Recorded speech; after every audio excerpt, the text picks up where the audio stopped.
Arsenal fans, the dream is over. For weeks, we had been imagining what it would look like to have the best left winger in world football working out in the Emirates Stadium. But right now, Real Madrid and Vinícius Júnior have agreed a new long-term contract. So Arsenal now have a problem.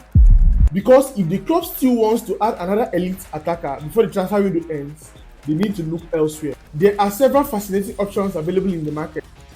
Nusa, Barcola, Rafael Leão, and then there's one person I think Arsenal should be considering above all options, Kenan Yıldız. And I'm going to tell you exactly why. Because it isn't about simply finding another left winger. It's about finding the right player who fits into Mikel Arteta's system. A player who can give us something we don't already have. And a player who can potentially become a superstar at the Emirates. So today, we're going through all the potential alternatives to Vinícius Júnior. And at the end, I'm going to explain why I think Kenan Yıldız is the smartest options among them all. Let's get into it. Before we start naming players, we need to understand the problem we are actually trying to solve. Because Arsenal don't really need another winger just for the sake of having another winger. We need someone who can actually change Arsenal's attack. For several seasons, Arsenal have predominantly had Bukayo Saka operating from the right wing. And Bukayo Saka has become one of the most important players in the Arsenal team. But on the other side, Arsenal do not necessarily have the same level of consistency. Gabriel Martinelli can provide pace. He can attack space, he can stretch defenses. But Arsenal need more than just pace. They need someone who can receive the ball when opponents drop deep, beat a defender, combine with the midfield and create chances, and potentially score 15 to 20 goals in a season. That's why Vinícius Júnior was such an attractive target, because he could do all those things. But now that Real Madrid have convinced him to sign a new long-term contract, Arsenal now have to find a different solution to their existing problem. So who is the next best solution? And this is where things get interesting. So let's start with Nusa. The Norwegian winger is one of the most exciting talents in Europe right now. He's quick, he's direct, he's technically gifted, and he's extremely comfortable taking on his defender, which is very, very important. Because Arsenal need players who are not afraid to take on their defenders. Because when a team sits deep, sometimes you just need a player that says, you know what, give me the ball. Nusa has the ability. He can receive the ball, drive inside, combine with teammates, or attack the space behind the fullback. And at his age, there's enormous room for development. Arteta won't necessarily be signing a finished product. He will be signing a player that in the next 2 to 3 years could develop into one of the best wingers in world football. But there's a question. Is Nusa ready to become a starter in a team with ambitions like Arsenal?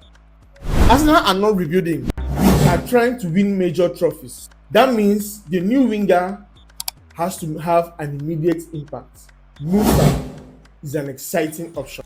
But if Arsenal want the closest thing to a superstar, there are other options. Then we have Barcola. This is where Arsenal's interest becomes pretty interesting. Arsenal have reportedly been linked to a move for the PSG star, but PSG are only willing to sell for the right amount. And honestly, you can understand why Arsenal like him. Barcola is explosive. He has the pace to beat his fullback. He's dangerous in a 1v1 situation. He has also shown he's capable of playing the highest level with PSG. We are not talking about a player that has only shown potential. We are talking about a player who has experienced the highest level of football in the Champions League and is playing with the best attackers in world football. Last season, he recorded 13 goals and 7 assists in the Champions League alone. That's impressive, let's be honest. And there's another reason Barcola makes sense. His athletic profile actually fits the Premier League, if I'm being honest. He's fast, he's powerful, he's direct. And when Arsenal win the ball and transition quickly, Barcola could be very, very devastating. Imagine Arsenal winning the ball in midfield and either Odegaard or Eze receives the ball and Barcola running behind the defense. One pass, one sprint, and Barcola is 1v1 with the goalkeeper. That's the kind of attack Arsenal could add. But there's a major problem: the price. Recent reports have suggested that PSG is looking for upwards of £145 million for Barcola. And if Arsenal are actually going to spend that kind of money, then they have to be convinced that Barcola is an excellent footballer. But is he really worth that kind of money? That's debatable. That's exactly why I don't have him as my first choice. Now let's talk about Rafael Leão. This one is completely different. Because if Arsenal wants raw physicality, Rafael Leão has it. He's fast, he's powerful, he's tall, and he's technically gifted. And when he's running at the defense, he can be incredibly difficult to stop. Leao's biggest weapon is his ability to actually create chaos. Give him space and he can destroy a defense. He can carry the ball over a huge distance, he can beat defenders, he can create chances, he can score. For Arsenal, that would be something very, very interesting. Imagine Leao receiving the ball on the left, Bukayo Saka on the right, Odegaard or Eze between the lines, and Victor Gyökeres occupying the centre backs. Does Leao give Arteta and Arsenal exactly what they want? Because Arteta demands a lot from his attackers. It's not just about attacking, it's about pressing, positioning, defensive responsibilities, decision making, and maintaining Arsenal's structure. Leao can absolutely improve his defensive contributions, but for a massive fee, Arsenal and Arteta have to be absolutely sure that Rafael Leão is the right player for the system, not just the highlight reel, and that's where my next option is very fascinating. Kenan Yıldız. This is a player I would seriously consider, and here is why.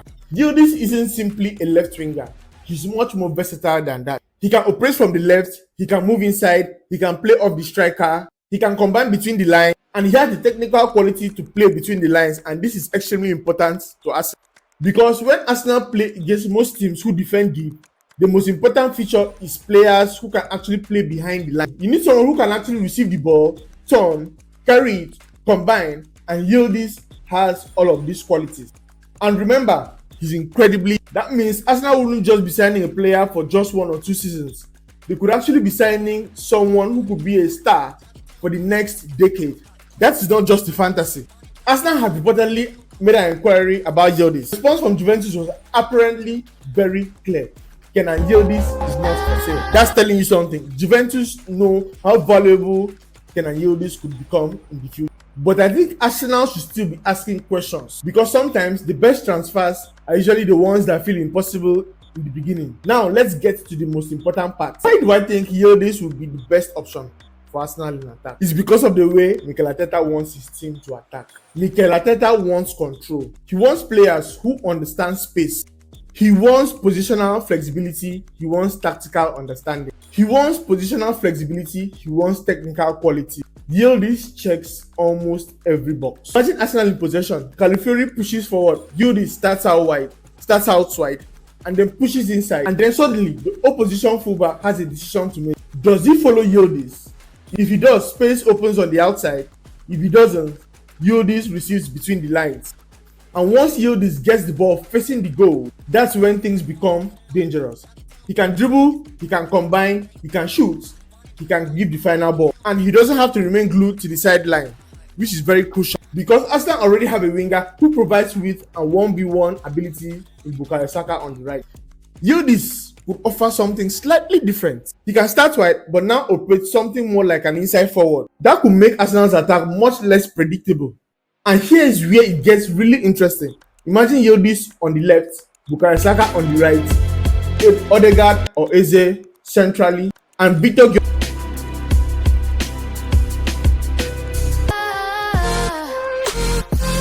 That's 4 players capable of creating something. And because Yıldız is comfortable moving inside, Arsenal can now create overload. Yıldız can now come inside, Eze or Odegaard move slightly wider, and the fullbacks can now provide width. The opposition doesn't know how to follow.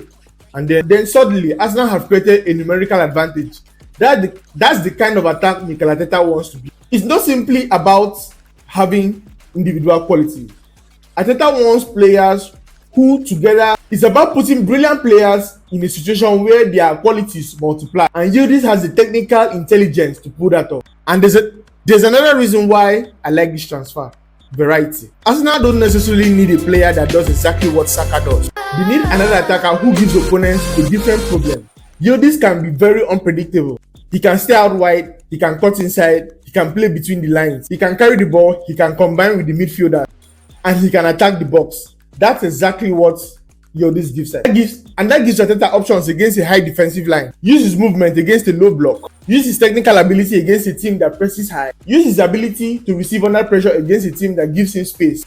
Let him run. That's what makes versatile attackers very valuable. They don't give the opponents one problem. They give them multiple problems to solve in the match. Now here's the major question.